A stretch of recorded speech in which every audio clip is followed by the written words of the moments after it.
Roughly 80% of the 9,000 allegations of benefit fraud the Ministry of Social Development receives each year are false. As we reported last night, MSD receives one an hour every day. Most come through its anonymous tip offline. It's easy to dob someone in, and there's no comeback if the allegations aren't true. And what this can result in, as we reported last night, is the state effectively going after beneficiaries on behalf of abusive ex-partners. In some cases, vulnerable people are wrongly reported for fraud by vindictive exes that have taken a protection order, have had a protection order taken out against them. I'm just going to cough. I think I'm going to be all right. I have a frog in my throat. MSD declined to be interviewed about this story yesterday, but joining me now live is its Deputy Chief Executive of Service Delivery, Viv Rickard. Mr. Rickard, we're delighted to have you with us, and I apologise in advance if I cough in your ear. I'm not meaning to be rude. I just seem to have swallowed something in the studio. Anyway, let's Kia ora, John. How are you? Yeah, kia ora. I'm good. I'm good. Thank you for being with us. Let's talk about MSD's attitude towards beneficiaries. Over the past two nights, as we have covered these stories, we have had people describe you as punitive, as bullying, as regarding them as guilty until proven innocent. It's pretty unfortunate the way you're being described. Yeah, of course I've listened to the commentary, and it's always disappointing to hear the commentary, and I understand where it's coming from, but I think the balancing piece on this, I don't make any apologies for trying to look after government and taxpayers' money. However, I think the key issue is are we assessing the information that comes to us appropriately? I've got assurance today that we are, that we have a robust system in place to assess the information that comes in. Of course, there will be some vindictive people, and that's assessed in terms of information. We don't start investigations on every piece of information that comes to us, but it's prudent for us to do so. Yeah, although let's look. How many investigations last year? 5,992 was the figure I had. Is that right? Roughly right? Yeah, that's about right. I've looked at the 5-year trends as well, and it's around about that type of figure in terms of the number of investigations, in terms of the number of calls we get in or information we get in. That's, depending on which year, about 3,000 or 4,000 higher. But the reality is we're actually prosecuting a small number of the information that we receive. We resolve a lot of them without going through any lines of prosecution. That's what you'd expect us to do.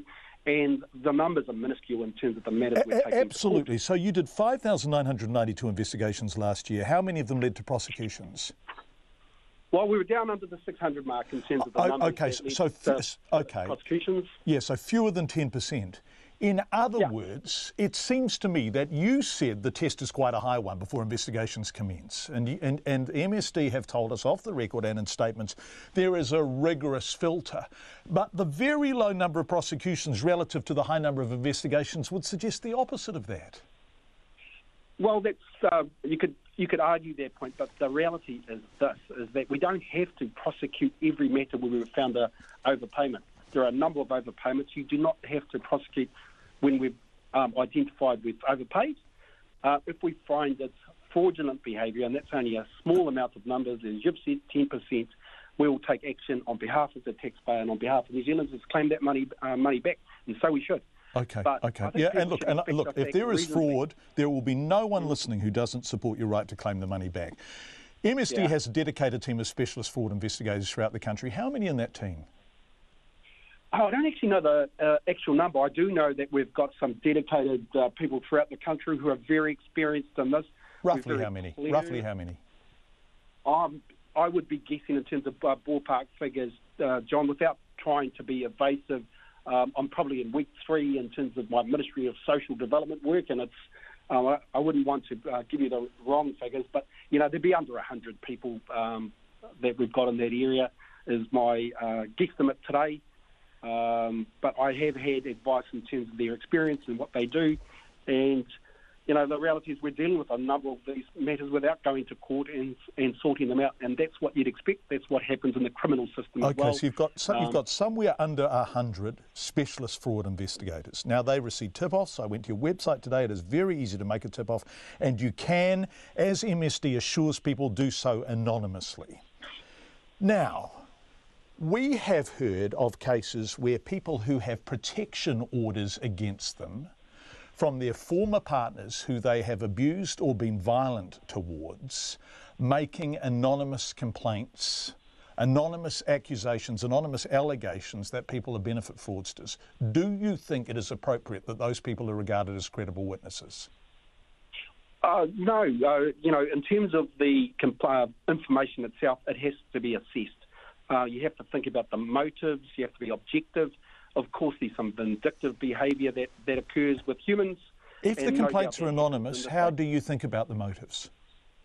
Well, we operate anonymous lines throughout New Zealand. We have a line called Crime Stoppers for people to ring in anonymously to advise the police of information anonymously and independently. This is the same. People have the opportunity to ring and advise us that they think some people may be acting inappropriately or receiving money they're not entitled to. Prudent for us to investigate that. On a small number of occasions, we prosecute people, but I'm confident that we've got the right processes in place to assess whether.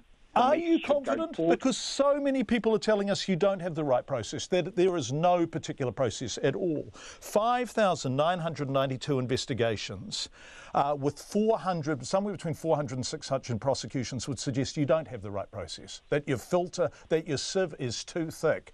If we go back to the Court of Appeal in Rooker versus the Department of Social Welfare in 1997, people have been saying this about the ministry for a very long time, that people with an axe to grind, that people who've been violent towards their former partners, the people who are cynical, vexatious, bullying, or just not good people can make complaints, and the ministry is not rigorous enough in applying a filter.